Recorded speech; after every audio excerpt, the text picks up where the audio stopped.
We in America are misinformed. Reality shows have warped our idea of what a hero is, or what the truth is.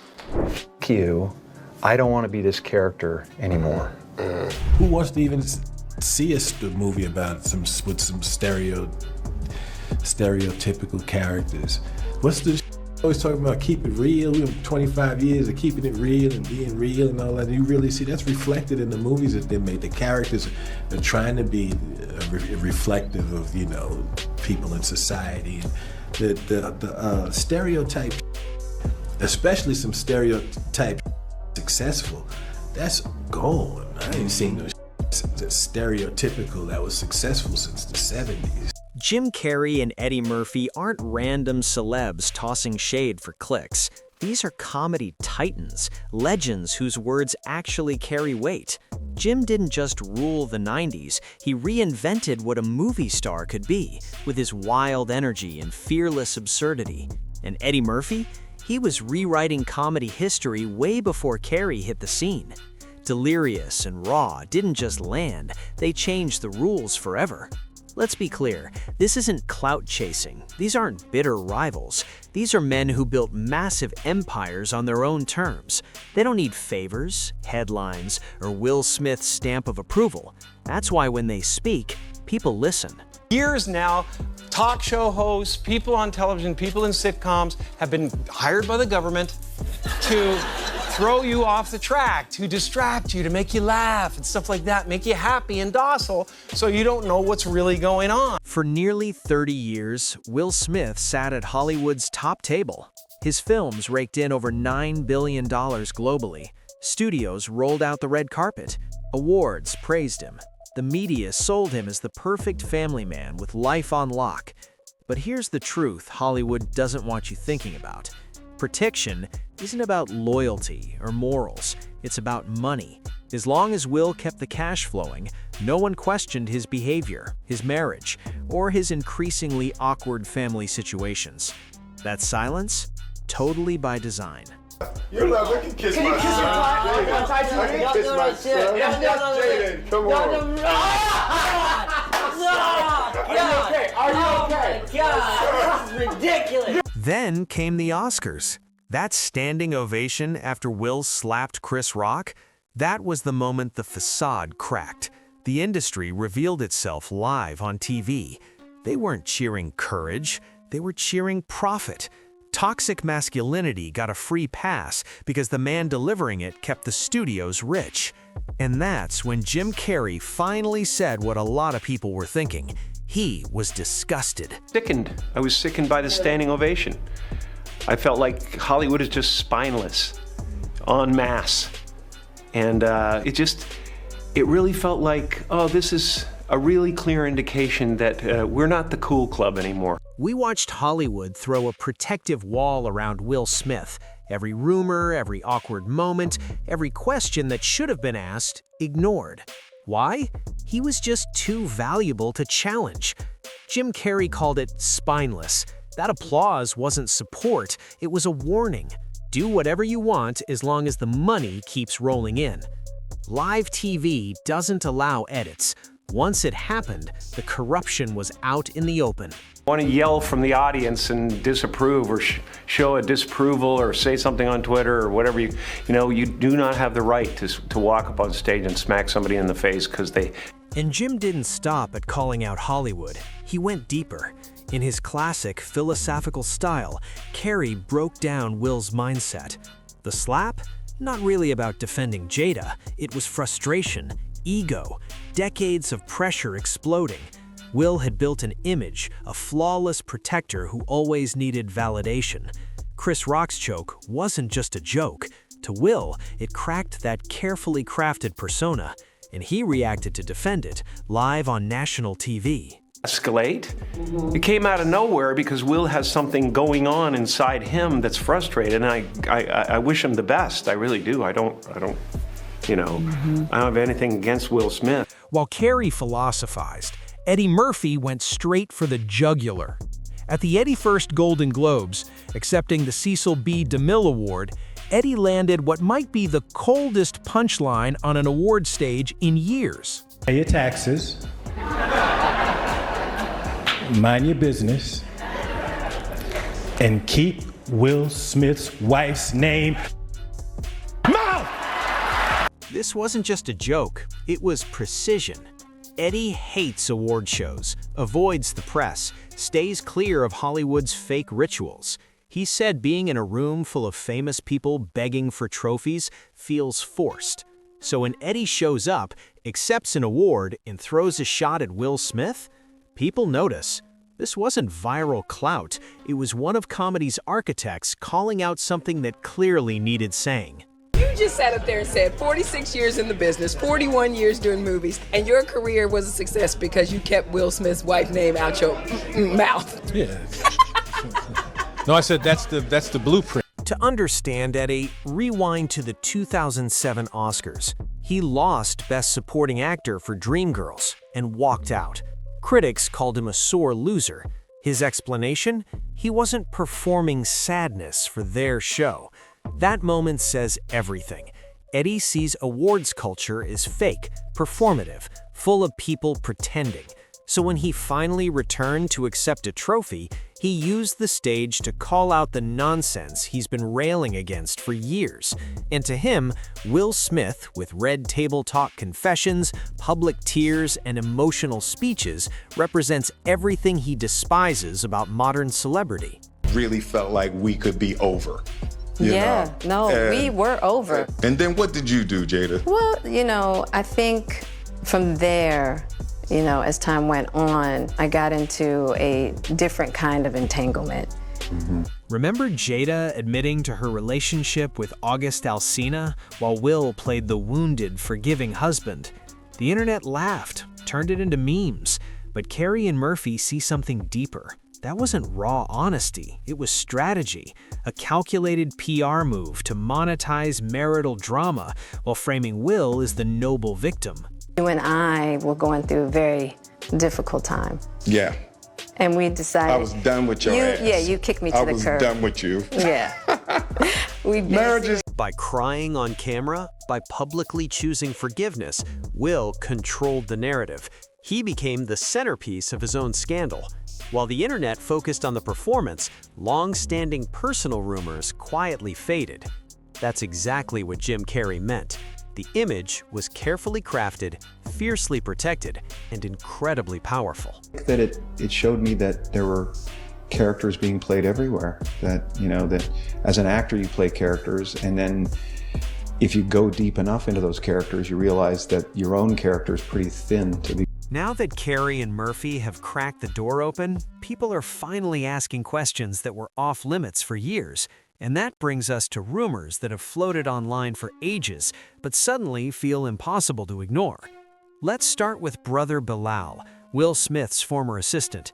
He claims he once walked in on Will and Dwayne Martin together in a hotel room. Skepticism is fair, but here's the thing about Hollywood assistants. They see everything. And when they leave, some stories leave with them. This is unlike him, right?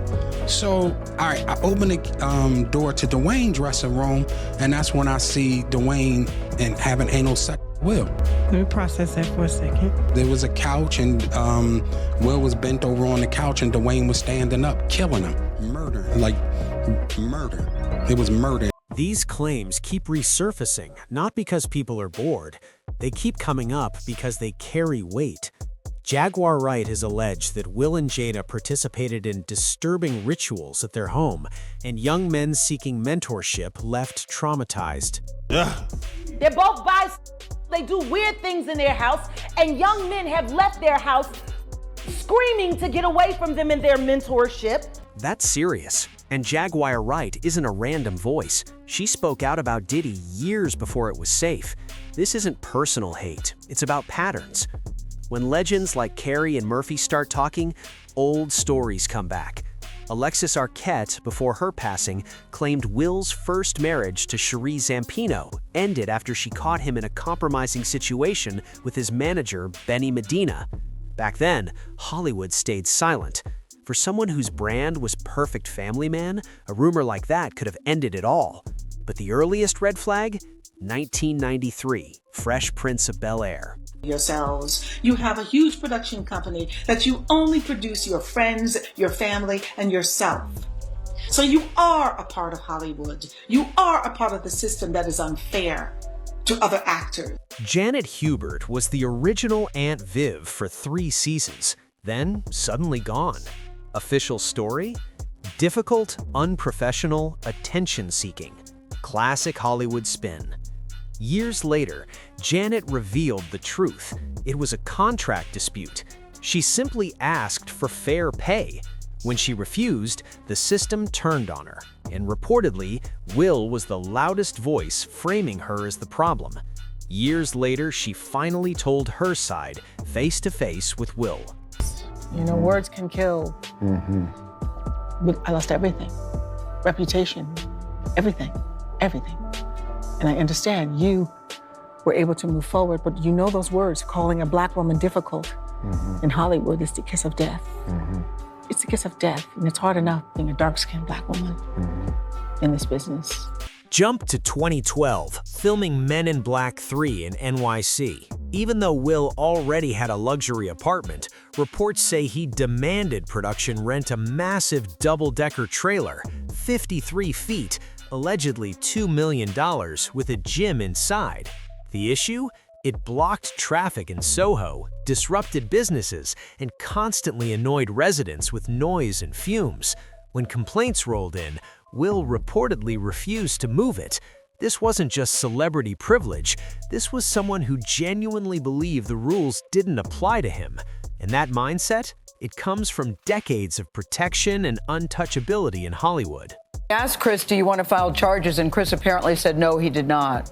He doesn't want the hassle. I'd announced this morning that I was suing Will for $200 million because that video is going to be there forever. It's going to be ubiquitous.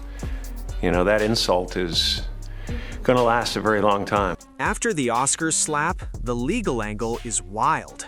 Chris Rock could have pressed charges, assault caught on camera, millions watching, but he didn't to avoid stress and media chaos. Carrey, he said he would have filed a $200 million lawsuit. That clip lives forever, and the person who attacked you should pay for it. By not holding Will accountable, fans saw violence has consequences, just not if you're rich and powerful. And this isn't just about Will and Chris, it impacts comedy itself. Chris Rock, Eddie Murphy, Dave Chappelle, they all understand the unspoken deal. Comedians push limits, audiences laugh, the art survives. Assaulting a comic? It's an attack on the craft. This is one of those comics that he and Chappelle are the GOATs, and they're like the youngest, oldest comics in the world. They've been doing it since they were kids. And I think, you know, the contract you set up with the audience is that these are indeed jokes. Psychologists and insiders have weighed in on Will's behavior, and it's unsettling. Doug Ellen, creator of Entourage, called Will a gaslighting narcissist who turned the Oscars night into all about himself. A gaslighting narcissist reframes situations, protects their image, and makes everything revolve around them. Seen this way, Will's actions were designed to cast himself as the hero. This ties directly to Carrey's Avatar idea. For 30 years, Will built a flawless image, the Fresh Prince, the perfect family man. Over time, the image became more real than the person. Will stopped being human. He became a brand needing constant maintenance. Your body needs to be depressed. It needs deep rest from the character you've been trying to play. The tension between Carrey and Will didn't start at the Oscars. Mid-1990s, Carrey bursts onto the scene with Ace Ventura, then The Mask, becoming a cultural phenomenon. Meanwhile, Will was still transitioning from music and TV. Reportedly, Will was considered for The Mask. He didn't get it. Carrey became the comedy king. Will had to wait for Bad Boys and Independence Day. Some say that delay planted seeds of resentment.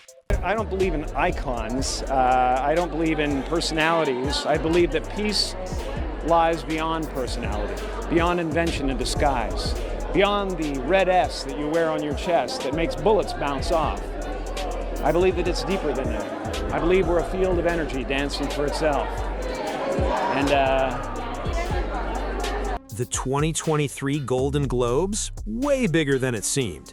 Jared Carmichael presented Will with a fake award, the Rock Hudson Award for Best Portrayal of Masculinity on TV. We were on commercial.